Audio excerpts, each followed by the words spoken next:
ಅಮ್ಮ. ಯಾರು?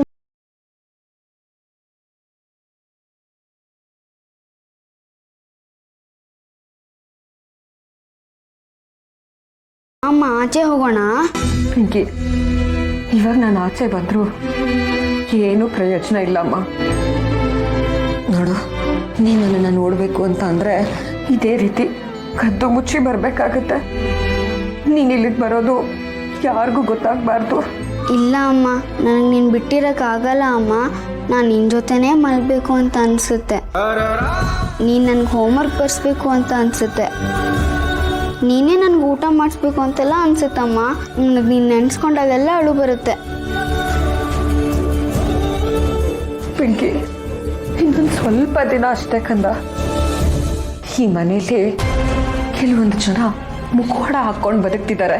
ಆ ಮುಖವಾಡನ ಕಳ್ಸಿ ಬೀಳಿಸ್ಬೇಕು ಅಂತ ಅಂದರೆ ಅವ್ರು ಆಡ್ದಾಗೆ ನಾನು ನಾಟಕ ಆಡಬೇಕಾಗತ್ತೆ. ಸರಿ ಸರಿ, ನಿನಗಿದೆಲ್ಲ ಅರ್ಥ ಆಗಲ್ಲ ಕಂದ.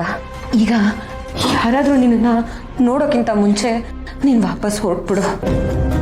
ಆಮೇಲೆ ಅಕ್ಕಿ ಎಲ್ಲಿಂದ ತಗೊಂಡು ಅಲ್ಲೇ ವಾಪಸ್ ಇಟ್ಬಿಡ್ಬೇಕು, ಆಯ್ತಾ? ಹಾಂ, ನನ್ನ ಮುದ್ದು ಅಲ್ವಮ್ಮ? ಯಾಕಮ್ಮ ವಿಜೇತೆ ಯಾಕೆ ನಿನ್ನ ಇಲ್ಲಿ ಕೂಡ ಹಾಕಿದ್ದಾರೆ? ಮತ್ತು ಯಾಕೆ ಅವ್ರು ನಿಂಗೆ ಹುಷಾರಿಲ್ಲ ಅಂತ ಸುಮ್ಮನೆ ಎಲ್ರಿಗೂ ಹೇಳ್ತಿದ್ದಾರಮ್ಮ? ಈಗ ನನ್ನ ಹತ್ರ ಈ ಪ್ರಶ್ನೆಗೆ ಉತ್ತರ ಇಲ್ಲ ಪಿಂಕಿ. ಆದರೆ ಇದೆಲ್ಲ ಸರಿ ಹೋಗಬೇಕು ಅಂತ ಅಂದರೆ ಒಂದು ಸ್ವಲ್ಪ ಸಮಯ ಬೇಕಾಗತ್ತಮ್ಮ. ಅಲ್ಲಿವರೆಗೂ ನೀನು ಇದೇ ಥರ ನನ್ನನ್ನು ನೋಡಕ್ಕೆ ಬರಬೇಕಾಗತ್ತೆ. ಸರಿ, ನೀನೀಗ ಹೊರಡಮ್ಮ. ಹಾಂ, ಹೊರಡು.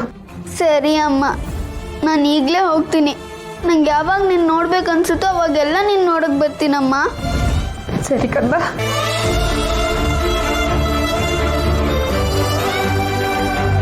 ಹುಷಾರು.